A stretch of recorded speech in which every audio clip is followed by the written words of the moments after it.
Dozens of unsuspecting people imprisoned and forced into labor. A South Bay home group is accused of preying on homeless people, duped by the promise of beds and warm meals. 10 News reporter Rachel Bianco is live in Chula Vista. Rachel, the U.S. Attorney calls this an appalling abuse of power. Kimberly, investigators say the victims are among the most vulnerable, too scared to call police, living in fear. According to the indictment, this was one of the group homes where victims were held against their will, but the people connected to the church moved out a few months ago. Now, this shocking news came out of this press conference in El Centro just a couple of hours ago. The U.S. Attorney's Office says 12 leaders of the El Centro-based Imperial Valley Ministries are charged with conspiracy, forced labor, benefits fraud, and many other charges.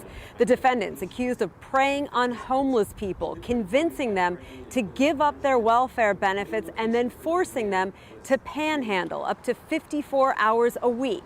Imperial Valley Ministries is headquartered in El Centro, but has 30 locations across the Southwest. The church operated 3 group homes, including the one here in Chula Vista.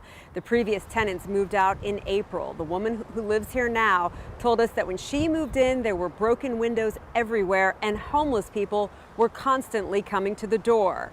Authorities say the arrest happened after a 17-year-old girl escaped from a window of one of the group homes.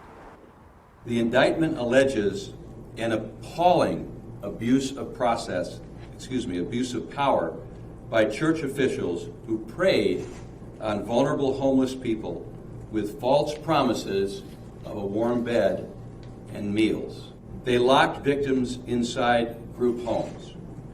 They forced victims to beg for money up to 9 hours a day, 6 days a week, and turn over all the money they received. Neighbors who didn't want to go on camera say they used to hear women screaming coming from this house. Investigators say many of the victims were recruited from San Diego. All of them are getting help now.